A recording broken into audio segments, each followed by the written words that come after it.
بسم اللہ الرحمن الرحیم صلی اللہ تعالی علی حبیبی محمد وعلی آلہ وصحبہ وسلم۔ حضرت سیدنا امام بخاری صاحب رحمۃ اللہ علیہ نے ابواب العیدین جو قائم فرمائے ان میں سے ایک ترجمہ الباب یہ قائم فرمایا: باب تکبیر ایام منا وَإِذَا غَدَا إِلَىٰ عَرْفَةَ وَكَانَ عُمَرُ رضی اللہ تعالی عنہ يُكَبِّرُ فِي قُبَّتِهِ بِمِنَا فَيَسْمَعُهُ أَهْلُ الْمَسْجِدِ فَيُكَبِّرُونَ، کہ جب ایام منا آئیں تو ایام منا میں تکبیر پڑھتے۔ تو یہ ایام تشریق جو ہیں ان میں تکبیرات تشریق پڑھی جاتی ہے، جس کے متعلق گزشتہ سبق میں پڑھ بھی چکے ہیں کہ ایام تشریق میں ہر نماز کے بعد تکبیرات پڑھی جاتی ہیں۔ تو یہ وہ تکبیر ہے کہ منا کے دنوں میں بھی تکبیر پڑھی جاتی، اور فرماتے ہیں کہ جب عرفہ کو جاتے منا میں بھی تکبیر پڑھتے، عرفہ کو بھی جاتے تو اس وقت بھی تکبیر پڑھتے۔ ظاہر 10 ذو الحج کی صبح کو میدان عرفات شریف میں جاتے ہیں، وہ 9 ذو الحج کی صبح سے لے کر 13ویں کی عصر تک تکبیرات تشریق پڑھی جاتی ہیں۔ یہ پھر ان دنوں میں وہاں پر بھی پڑھی جاتی ہے۔ حضرت عمر فاروق رضی اللہ تعالیٰ عنہ کے بارے آتا ہے کہ آپ اپنے خیمے میں منا شریف میں تکبیر پڑھتے اور مسجد والے آپ کی تکبیر کو سنتے تو وہ بھی تکبیر پڑھا کرتے تھے۔ اور پھر یہ ہے کہ اہل اسواق بھی تکبیر پڑھتے، بازاروں میں، مارکیٹ میں، جو منا میں، عرفات میں، مزدلفہ شریف میں وہاں پر لوگ ہوتے سنتے تو وہ بھی تکبیرات، یہاں تک کہ پورا منا شریف جو ہے وہ تکبیرات سے گونج اٹھتا، ہر طرف گونج پڑ جاتی، اللہ اکبر لا الہ الا اللہ واللہ اکبر وللہ الحمد۔ اور ابن عمر رضی اللہ تعالیٰ عنہ کا عمل مبارک آیا کہ آپ بھی ان دنوں میں منا شریف میں تکبیر پڑھا کرتے تھے، اور پھر نمازوں کے بعد بھی پڑھا کرتے تھے۔ اپنے بستر پر ہوتے، خیمے میں ہوتے، مجلس میں، چلنے میں، آپ ان دنوں میں تکبیرات پڑھتے تھے، تکبیرات پڑھتے تھے۔ حضرت امام بخاری صاحب رحمۃ اللہ علیہ کا حضرت سیدنا عمر بن خطاب رضی اللہ تعالیٰ عنہ کا عمل مبارک لے کے آنا اور آپ کے صاحبزادے حضرت سیدنا عبداللہ بن عمر رضی اللہ تعالیٰ عنہما کا عمل مبارک پیش کرنا بطور دلیل، اس بات کی دلیل ہے کہ باپ بیٹا دونوں ہی کتنے قابل قدر بھی تھے، اور ان کا عمل مبارک امت کے لیے حجت اور دلیل کا درجہ ہے۔ تمام صحابہ کرام رضوان اللہ علیہ مجمعین بڑی شان والے، تمام اصحاب رسول صلی اللہ علیہ وسلم بھی ہدایت کے چمکتے دمکتے ستارے ہیں۔ تو بہرحال ان کا مبارک عمل ذکر کیا، اور امام بخاری صاحب رحمۃ اللہ علیہ ام المؤمنین حضرت سیدہ میمونہ رضی اللہ عنہا کا عمل مبارک کہ آپ بھی یوم نار کو تکبیر پڑھتی تھی، اور عورتیں خواتین جو ہیں ابان بن عثمان، عمر بن عبدالعزیز رضی اللہ عنہما کے پیچھے جب نماز پڑھتی خواتین تو وہ بھی ایام تشریق اور لیالی تشریق کے اندر تشریق کی راتوں میں تکبیرات پڑھا کرتی تھی۔ مسجد میں خواتین بھی جاتی مردوں سمیت، جب مرد پڑھتے تو خواتین بھی پڑھا کر، ظاہر ہے اس مبارک زمانے میں خواتین جو ہے وہ مسجد میں نماز پڑھا کرتی، تو جہاں پہ پھر جماعت ہوتی مرد تکبیرات پڑھتے ایام تشریق میں تو خواتین بھی پڑھا کرتی تھی۔ اس کے تحت جو حدیث پاک لے کر آئے اپنی سند کے ساتھ، اس میں حضرت محمد بن ابی بکر ثقفی رضی اللہ تعالیٰ عنہ کہتے ہیں، میں نے انس بن مالک رضی اللہ تعالیٰ عنہ سے سوال کیا جب کہ ہم جا رہے تھے منا سے عرفات شریف کی طرف، تلبیہ کے بارے میں نے سوال کیا تھا کہ تم نبی پاک صلی اللہ علیہ وسلم کے ساتھ ہوتے تھے تو کیسے کرتے تھے؟ تو انہوں نے جواب دیا کہ تلبیہ پڑھنے والا تلبیہ پڑھتا تو اس پر بھی کوئی انکار حضور علیہ الصلوۃ والسلام نہیں کرتے تھے، اور تکبیر پڑھنے والا تکبیر پڑھتا تو اس پر بھی کوئی انکار نہیں کرتے تھے. یعنی ان دنوں میں تلبیہ بھی لوگ پڑھ رہے ہوتے، ظاہر حالت احرام میں ہوتے، تلبیہ بھی پڑھتے، تو کوئی تکبیر پڑھتا تو تکبیر پڑھنے والے پر بھی کوئی اعتراض نہیں ہوتا تھا. کچھ لوگ تلبیہ پڑھ رہے ہوتے تو کچھ تکبیرات پڑھ رہے تھے. اور دوسری حدیث شریف لے کر آئے اسی ترجمہ الباب کے تحت. حضرت حفصہ رضی اللہ عنہا روایت کرتی ہیں حضرت ام عطیہ رضی اللہ تعالی عنہا سے. وہ فرماتی ہیں کہ ہم عید کے دن ہمیں یہ حکم دیا جاتا تھا کہ ہم عید کے دن جو ہیں خواتین کو بھی کہیں کہ وہ بھی نماز عید میں آئیں. یہاں تک کہ پردہ میں جو خواتین ہوتی کمواری ان کو بھی حکم دیا جاتا، یہاں تک کہ حیض والی خواتین کو بھی حکم دیا جاتا تھا کہ وہ بھی آئیں اور لوگوں کے پیچھے شامل ہو جائیں عید کے اجتماع میں. فَيُكَبِّرْنَ بِتَكْبِيرِهِمْ، مردوں کی تکبیرات کے ساتھ وہ خواتین بھی تکبیرات پڑھتی اور مردوں کی دعا کے ساتھ وہ بھی دعا میں شامل ہو جاتی. اس مبارک دن کی برکت اور اس کی طہارت و پاکیزگی سے فیض یاب ہوتی تھی. سمجھ آ رہی ہے؟ ہاں، تو یہ مبارک زمانہ تھا، بابرکت زمانہ تھا. نبی کریم صلی اللہ علیہ وآلہ وسلم کا عہد مبارک، اس میں خواتین بھی جاتی تھی اجتماعات میں، نماز عیدین میں، تو دعا بھی ظاہر آقا حضور علیہ السلام کر رہے ہوتے تو دعا کے اندر بھی شامل ہو جاتی تھی. اب یہ حیض والی خواتین جنہوں نے نماز تو نہیں پڑھنی لیکن ایک اجتماعیت کی برکت تو وہ بھی سمیٹ سکتی ہیں، دعا کے اندر شامل تو ہو سکتی تھی. اور پھر عیدین کی نماز ہوتی بھی مسجد سے باہر میدان میں تھی، تو میدان کے اندر جو حالت حیض کے اندر خواتین جا سکتی ہیں اور پھر دعا کے اندر بھی شریک ہو سکتی ہیں.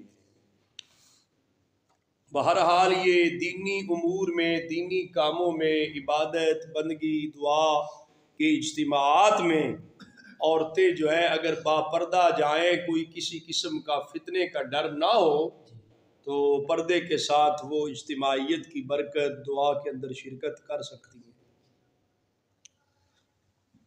حضرت سیدنا امام بخاری صاحب رحمۃ اللہ علیہ نے باب یہ بھی قائم فرمایا کہ عید کے دن حربہ کی طرف رخ کر کے نماز پڑھی. حربہ سے مراد نیزہ ہے جو بطور سترہ امام کے آگے گاڑا جاتا ہے، یہ وہ مراد ہے. اس میں ابن عمر رضی اللہ تعالی عنہما کی روایت لے کر آئے کہ نبی پاک صلی اللہ علیہ وآلہ وسلم کے سامنے عید الفطر کے اور عید النحر کے دن حربہ جو ہے نا نیزہ گاڑا جاتا. آقا حضور علیہ السلام اس کی طرف منہ کر کے نماز ادا فرمایا کرتے تھے. مطلب یہ ہے کہ کھلے میدان میں نماز پڑھنی ہے تو سترے کا انتظام کرنا چاہیے.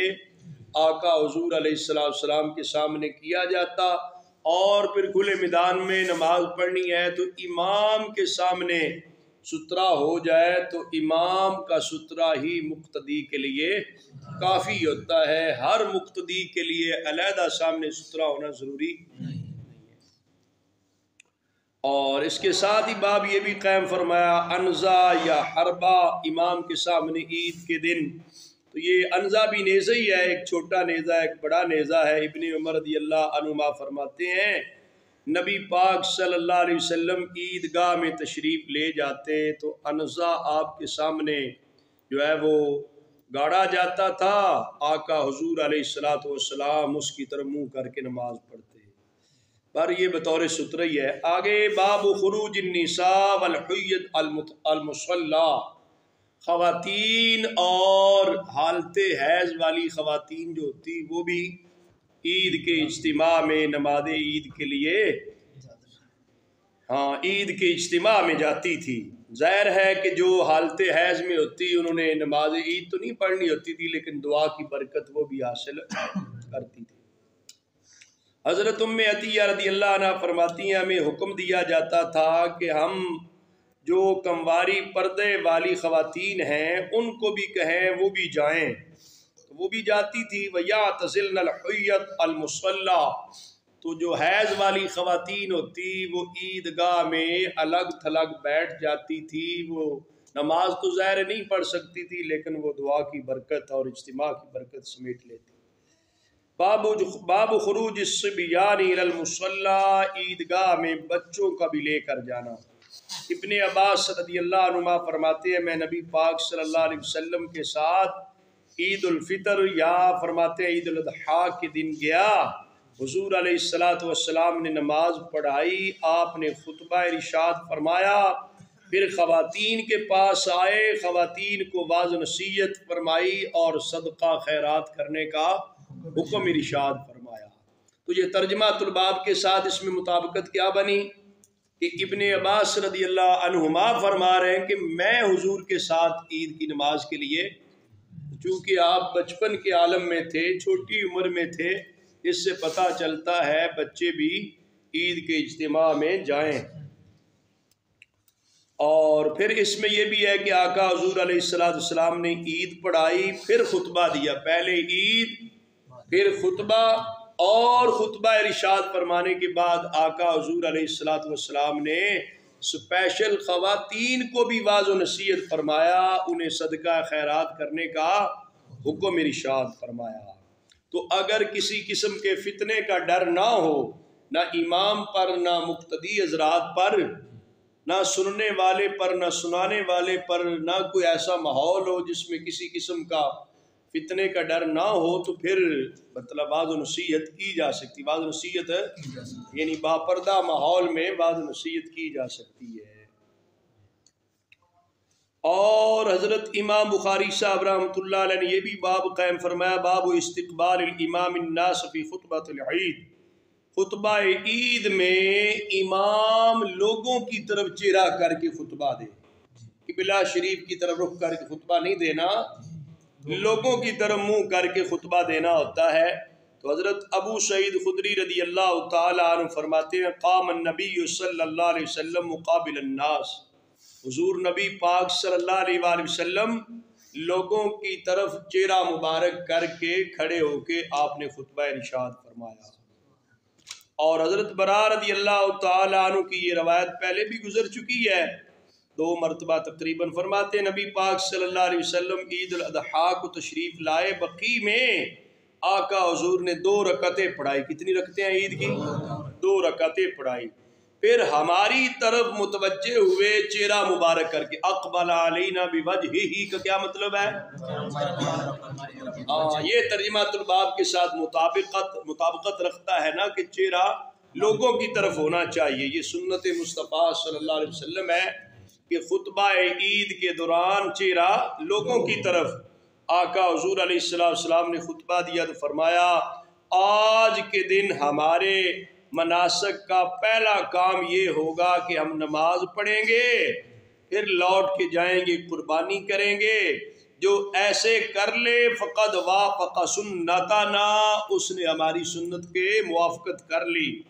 ومن ذبح قبل ذلک، تو جس نے نماز عید سے پہلے قربانی کر دی، فإنما هو شيء عجله لأهله ليس من النسك في شيء، آقا حضور علیہ السلام نے فرمایا اس کی کوئی قربانی نہیں ہے، اس نے گھر والوں کے لیے جلدی تو کر لی ہے گوشت دینے کی، لیکن کوئی قربانی۔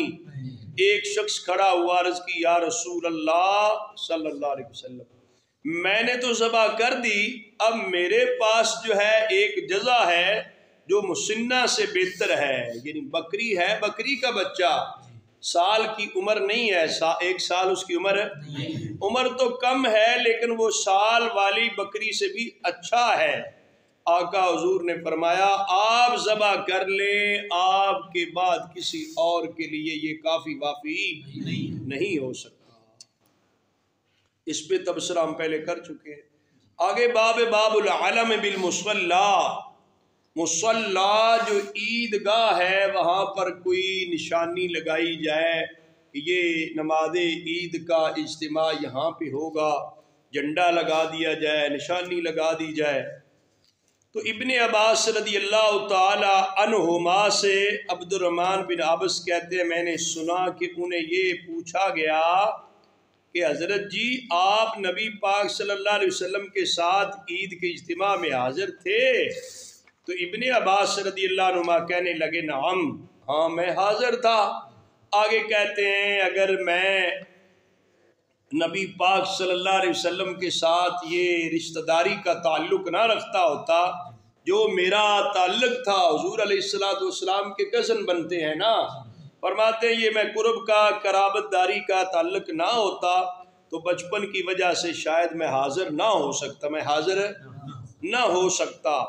اور فرماتے ہیں یہاں تک کہ وہ اس علم کے پاس آئے جو دار کثیر بن سلط کے پاس تھا، جو نشانی لگائی گئی تھی، وہاں پہ آقا حضور علیہ السلام نے نماز پڑھائی، پھر خطبہ دیا، پھر خواتین کے پاس آئے، حضور نبی پاک صلی اللہ علیہ وسلم کے ساتھ حضرت بلال رضی اللہ تعالیٰ عنہ بھی تھے۔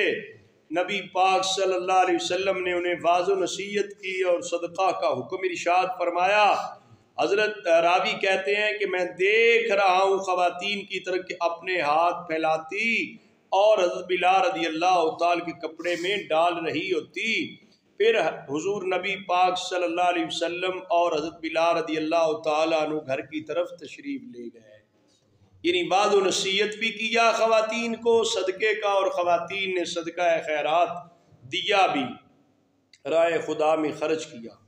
خواتین کا بھی بہت بڑا حصہ ہے ملک و ملت کی تعمیر میں۔ اگر شرعی تقاضوں کے تحت خواتین حصہ لیتی ہیں تو اس میں کوئی کسی قسم کی قباحت نہیں ہے۔ حضرت امام بخاری صاحب رحمۃ اللہ علیہ نے پھر یہ اسپیشل باب یہ بھی قائم فرمایا کہ امام جو ہے وہ عید کے دن خواتین کو واضح نصیحت کرے۔ پہلے اگرچہ احادیث مبارکہ کے اندر تو بات گزر چکی۔ حضرت جابر بن عبداللہ رضی اللہ تعالیٰ عنہ کہتے ہیں کہ فرماتے ہیں نبی پاک صلی اللہ علیہ وسلم عید الفطر کے دن کھڑے ہوئے، آپ نے نماز پڑھائی، ابتدا نماز سے کی، پھر خطبہ دیا۔ جب فارغ ہوئے تو خطبے سے آقا حضور ممبر شریف سے اترے، خواتین کے پاس تشریف لے گئے، ان کو واضح نصیحت کی۔ حضرت بلال رضی اللہ تعالیٰ کے ہاتھ پر ٹیک لگائے ہوئے تھے، حضرت بلال رضی اللہ تعالیٰ کپڑا پھیلائے ہوئے تھے، خواتین صدقہ جو ہے نا اس کے اندر ڈال رہی تھی۔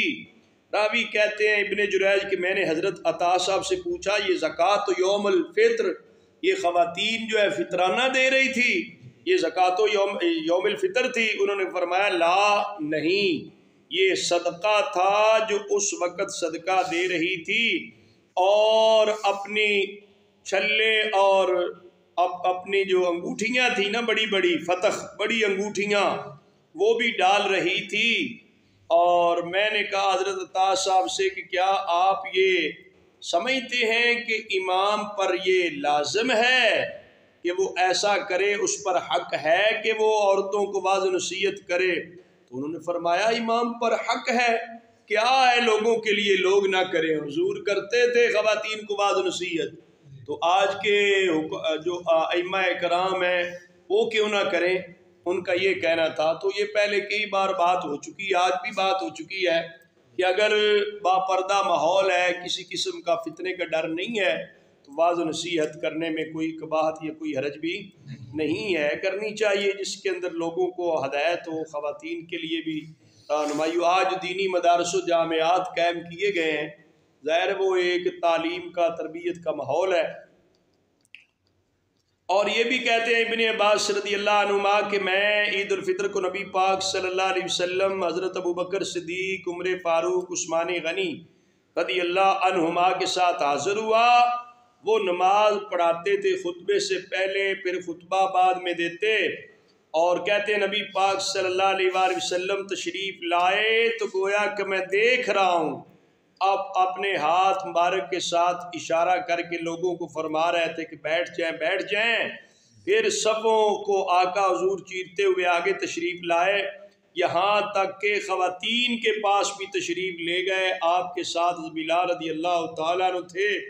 نبی پاک صلی اللہ علیہ وسلم نے یہ قرآنی آیت پڑھ کر خواتین کو خطاب کیا، یا ایھا النبی اذا جاءک المؤمنات یبایعنک یہ قرآنی آیت بھی آقا حضور علیہ السلام نے تلاوت فرمائی، جس میں اللہ تعالیٰ نے پیارے نبی صلی اللہ علیہ وآلہ وسلم کو حکم دے رکھا ہے کہ اے پیارے حبیب، آپ کے پاس خواتین آئیں تو آپ ان امور پر ان کی بیعت کریں کہ وہ شرک نہیں کریں گی اور چوری نہیں کریں گی اور دیگر ساری چیزیں جو اس قرآنی آیت کے اندر موجود ہیں۔ ایک عورت نے ان میں کہا نعم اور باقی نہ بولی، ایک نے کہا، راوی حسن جو ہے وہ نہیں جانتے وہ کون ہے، لیکن ایک عورت نے جواب دیا اور اس میں یہ بھی فرمایا کہ صدقہ کرو۔ حضور علیہ السلام نے جو ہے وہ جب حکم دیا تو خواتین نے صدقہ کیا۔ حضرت بلال رضی اللہ تعالیٰ عنہ اپنا کپڑا بچھائے ہوئے تھے اور ساتھ یہ بھی فرمایا کہ لاؤ لکن فدان ابی و امی، میرے ماں باپ تم پہ قربان ہو جائیں۔ خواتین نے فتح اور خواتین چھلے اور انگوٹھیاں جو تھی وہ اتار کے حضرت بلال رضی اللہ تعالیٰ کے کپڑے میں ڈال رہی تھی۔ حضرت عبد الرزاق صاحب فرماتے ہیں الفتح جو ہے وہ الخواتیم العظام کانت فی الجاہلیہ، جو جاہلیت میں بڑی بڑی انگوٹھیاں ہوتی تھی نا ان کو فتح بولتے ہیں۔ حضرت امام بخاری صاحب رحمۃ اللہ علیہ نے یہ بھی باب قائم فرمایا، جب عید کے دن کسی خاتون کے پاس جلباب نہ ہو، پردے والی چادر، اب خواتین باقی آ رہی ہیں تو ایک کے پاس تو پردے والی چادر نہیں ہے تو وہ دوسرے کے پردے میں آ جائے، بغیر پردے نہ آئے، بغیر پردے آئے، پردے کے ساتھ ہی دوسرے والی چادر میں آ جائے۔ اس طرح حفصہ بنت سیرین رضی اللہ تعالی عنہ فرماتی ہیں کہ ہم جو ہیں وہ خواتین کی لڑکیوں کو ہم منع کرتی تھی کہ وہ عید کے دن آئیں، نماز عید کے لیے آنے میں ہم کیا کرتی تھی، ان کو روکا کرتی تھی۔ فرماتی ہمارے پاس ایک عورت آئی جو بنی خلف محل میں ٹھہری تو میں اس کے پاس آئی تو اس نے مجھے حدیث سنائی، اس خاتون نے مجھے حدیث سنائی تھی کہ ان کے بہنوئی نبی پاک صلی اللہ علیہ وسلم کے ساتھ 12 غزوات میں شریک ہوئے تو ان 12 میں سے 6 کے اندر ان کی بہن بھی شریک تھی، اس خاتون کی بہن بھی اس 6 غزوات میں شریک تھی۔ تو عورت کی بہن نے کہا کہ ہم جو ہے جنگ کے اندر جاتی بھی تھی اور پھر بیماروں کی تیمارداری کرتی، زخمیوں کے علاج معالجے کا انتظام کرتی تھی۔ اس عورت نے کہا یا رسول اللہ صلی اللہ علیہ وسلم، کیا ہمارے اوپر کوئی حرج ہے جب کسی عورت کے پاس جلباب نہ ہو، یہ کہ نہ نکلے؟ تو آپ نے فرمایا لِتُلْبِسْهَا صَاحِبَتُهَا مِنْ جِلْبَابِهَا، چاہیے کہ اس کی صاحبہ اپنے جلباب میں اس کو لپیٹ کے لے آئے۔ جس کے پاس چادر نہیں ہے، پردے کا انتظام نہیں ہے، وہ دوسرے کے پاس جو بڑی چادر ہے، اس کی صاحبہ، اس کی بہن ہے، اس کی ماں ہے، اس کی چادر میں پردے میں آ جائے۔ فَلْيَشْهَدْنَ الْخَيْرَ، تو خواتین خیر میں حاضر بھی ہوں، مومنوں کی دعا میں شریک بھی ہوں۔ حضرت حفصہ کہتی ہیں کہ حضرت ام عطیہ رضی اللہ عنہا جب آئیں تو میں ان کے پاس گئی، میں نے ان سے پوچھا کیا آپ نے ایسے ایسے حضور سے سنا ہے؟ فرمانے لگی نعم بے ابی، میرے ماں باپ حضور پہ قربان ہو جائیں۔ وَقَلَّمَا ذَكَرَتِ النَّبِيَّ صلی اللہ علیہ وسلم إِلَّا قَالَتْ بِأَبِي، حضرت ام عطیہ رضی اللہ تعالیٰ عنہ کا طرز تکلم یہ تھا، جب بھی حضور نبی پاک صلی اللہ علیہ وسلم کا ذکر مبارک کرتی تھی تو اپنے ماں باپ قربان کرتی۔ یہ صحابہ اکرام کا طرز تکلم دیکھو، جب بھی آقا حضور کی نام مبارک لیتے تو پہلے اپنے ماں باپ کو حضور پہ قربان کر کے حضور کی بات کرتے تھے۔ کروں تیرے نام پہ جاں فدا، نہ بس ایک جاں دو جہاں فدا، 2 جہاں سے بھی نہیں جی برا، کروں کیا کروڑوں جہاں نہیں۔ اعلیٰ حضرت رحمۃ اللہ علیہ بھی حضور پر سب کچھ قربان کر رہے ہیں نا، کہتے ہیں دونوں جہاں قربان کروں گا، کروڑوں جہان ہوتے تو وہ بھی آقا حضور آپ پہ۔ یہ جذبہ محبت رسول صلی اللہ علیہ وسلم تھا۔ حضرت ام عطیہ رضی اللہ تعالی عنہا کی عادت مبارکہ جو بخاری شریف کے متن میں ذکر کی گئی کہ جب بھی حضور کا ذکر کرتی آقا حضور پہ اپنے ماں باپ قربان کر کے بات کرتی تھی۔ تو فرماتی ہیں میرے ماں باپ حضور پہ قربان ہو جائے تو آقا حضور نے یہ فرمایا تھا کہ پردے والی خواتین بھی آئیں، اور اس میں یہ بھی ہے کہ والحیت اور حیض والی بھی آئیں، اور حیض والی عیدگاہ سے الگ تلگ بیٹھ جائیں گی۔ وَلْيَشْهَدْنَ الْخَيْرَ وَدَعْوَةَ الْمُؤْمِنِينَ، خیر میں حاصل ہوگی، مومنوں کی دعا میں شریک ہوگی۔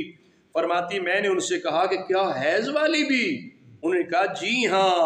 آقا حضور نے فرمایا ہے حیض والی بھی الیس الحائض تشہد غزوات وتشہد قضا وتشہد قضا، کیا حیض والی خواتین جو ہیں وہ تشہد عرفات، میدان عرفات میں نہیں جاتی تھی؟ تشہد عرفات، میدان عرفات میں جاتی ہے نا، اور پھر قضا فلاں فلاں جگہ پہ نہیں جاتی تھی، مزدلفہ میں، مینا میں، یہ سارے مقامات پر جاتی تھی۔ تو عیدگاہ کے اندر بھی نماز عید کے لیے آ جاتی تھی، صرف یہ ہے کہ وہ نماز نہیں پڑھتی تھی، دعا کے اندر شریک ہو جاتی تھی۔ باب اعتزال الحید المصلی، عیدگاہ سے خواتین حیض والی جو الگ تھلگ بیٹھ جائیں۔ حضرت ام عطیہ رضی اللہ عنہ فرماتی ہے ہمیں حکم دیا جاتا تھا، وہی روایت جو اوپر آپ پڑھ چکے ہیں۔ اور اگلا باب باب النہر والذبح یوم النہر بالمصلی، عیدگاہ میں یوم نہر کو نہر کرنا، ذبح کرنا۔ حضرت ابن عمر رضی اللہ عنہ فرماتے ہیں نبی پاک صلی اللہ علیہ وسلم عیدگاہ میں قربانی کرتے تھے، نہر کرتے تھے۔ باب کلام الامام والناس فی خطبۃ العید، خطبہ عید میں امام کا لوگوں کا بات چیت کرنا۔ جبکہ امام سے سوال کیا جائے کسی چیز کے بارے میں، اس حال میں کہ امام خطبہ دے رہا ہو، تو خطیب کے ساتھ بات چیت کر کے مسئلہ دریافت کرنا، یہ روایت بھی آپ پیچھے پڑھ چکے ہیں حضرت براء بن عازب رضی اللہ تعالیٰ عنہ کی۔ اس سے اگلی حدیث پاک ہے جو انس بن مالک رضی اللہ تعالیٰ عنہ فرماتے ہیں کہ رسول اللہ صلی اللہ علیہ وآلہ وسلم نے یوم نہر کو نماز پڑھائی، پھر خطبہ ارشاد فرمایا، حکم دیا کہ جو نماز سے پہلے ذبح کر لے وہ اعادہ کرے اپنی قربانی کا۔ ایک انصاری شخص کھڑے ہوئے جنہوں نے عرض کی یا رسول اللہ صلی اللہ علیہ وسلم، میرے پڑوسی تھے اور انہیں بھوک بھی شدید تھی، فقر و فاقہ بھی تھا، تو میں تو نماز سے پہلے ذبح کر آیا، تو میرے پاس اب اناق ہے جو مجھے گوشت والی 2 بکریوں سے بھی زیادہ پیاری ہے۔ تو نبی پاک صلی اللہ علیہ وسلم نے اس کے لیے رخصت عنایت فرمائی۔ یہ پہلے 2-3 مرتبہ حدیث گزر چکی ہے ان کے، صرف اس لیے کہ یہ حضور کی خصوصیت، حضور کا اختیار کہ آقا حضور جس کے لیے جو چاہیں حکم دے دیں وہی اس کے لیے شریعت بن جاتی ہے۔ آگے یہ بھی روایت ہے کہ حضرت جندب رضی اللہ عنہ کہتے ہیں نبی پاک صلی اللہ علیہ وسلم نے یوم نہر کو نماز پڑھائی، پھر خطبہ ارشاد فرمایا، پھر ذبح کی قربانی، اور فرمایا جس نے نماز سے پہلے ذبح کر لی چاہیے کہ اس کی جگہ پہ ذبح کرے، جس نے ذبح نہیں کی فلیذبح بسم اللہ، وہ اللہ کا نام لے کر ذبح کرے۔ آگے باب من خالف الطریق اذا رجع یوم العید، عید کے دن جب آئے لوٹ کے تو راستہ بدل کے آئے، راستہ بدل کے آئے۔ اس کے تحت حضرت جابر رضی اللہ عنہ فرماتے ہیں نبی کریم صلی اللہ علیہ وآلہ وسلم جب عید کا دن آتا خالف الطریقہ، راستہ بدل کے تشریف لاتے، جس راستے سے عید کے لیے تشریف لے جاتے واپسی پہ اس راستے پہ نہ آتے، دوسرے راستے سے آتے، راستہ بدل کے آتے۔ یہاں پر شارحین حدیث نے لکھا ہے کہ آقا حضور کا یہ عمل مبارک کس غرض سے تھا، اس کی بے شمار حکمتیں بیان کی گئی ہیں۔ ایک یہ بھی حکمت ہے تاکہ دونوں راستے گواہی دیں کہ بندہ نماز عید پڑھنے گیا تھا، اور پھر آقا حضور تو اس لیے بھی تشریف لے جاتے راستہ بدل کے تاکہ دونوں راستوں پہ رہنے والے مسلمان زیارت بھی کر لیں، آقا حضور سے برکت بھی حاصل کریں۔ جس راستے سے حضور گزر جاتے وہ راستہ برکتوں رحمتوں سے لبریز ہو جاتا، وہ سوئے لالا زار پھرتے ہیں، تیرے دن اے بہار پھرتے ہیں۔ آقا حضور جس گلی کوچا سے گزر جاتے پھر رحمت برکتیں ادھر ہی سویرا کرتی تھی۔ آقا حضور کی غرض یہ بھی ہوتی تھی کہ کوئی سوال کرنے والا سوال کر سکتا ہے، رہنمائی لینے والا رہنمائی لے سکتا ہے، اور یہ بھی غرض مبارک ہوتی کہ فقراء جو ہے نا جاتے وقت ایک گلی سے جاتے ایک راستے سے، اس راستے میں رہنے والے فقراء پہ صدقہ خیرات کیا جائے، واپسی کے بدل کر دوسرے راستے سے آئیں تو اس راستے کے اندر جو فقراء ملے ان پر بھی صدقہ خیرات کیا جائے۔ اور یہ بھی غرض لکھی ہے کہ اقارب اور رشتہ داروں کی جو قبور ہیں ایک راستے سے جائے تو اس راستے میں جو قبریں آئیں ان کی قبر والوں کی زیارت کی جائے، دوسرے راستے سے بدل کے آئیں تو اس راستے پر بھی جو قبور ہوں ان کی بھی زیارت کی جائے۔ اور یہ بھی ہے غرض ہوتی کہ ایک گلی میں رشتہ دار آئیں گے، جاتے وقت ان سے ملاقات ہو کے صلہ رحمی ہو جائے، واپس بدل کے آئے دوسرے راستے پر رشتہ دار رہتے ہوں ان کے ساتھ بھی صلہ رحمی کی جائے۔ اور یہ پھر حال بدلنے سے گویا کہ ایک نیک فالی بھی ہوتی تھی، اب راستہ بدلنے سے گویا کہ بندہ جو نماز عید کے لیے جائے اب گیا تو خالی ہاتھ تھا، اب رحمتوں بخششوں مغفرتوں سے دامن بھر کے واپس لوٹا ہے، اب گویا کہ اس کی حالت چینج ہو چکی ہے، رب کی رضا حاصل کر کے آیا۔ اور یہ بھی غرض لکھی ہے شارحین حدیث نے کہ شعائر اسلام کا اظہار ہوتا ہے، کیا ہوتا ہے؟ اور نمازی جا رہا ہے تو یہ بھی اسلام کی شان و شوکت ہے۔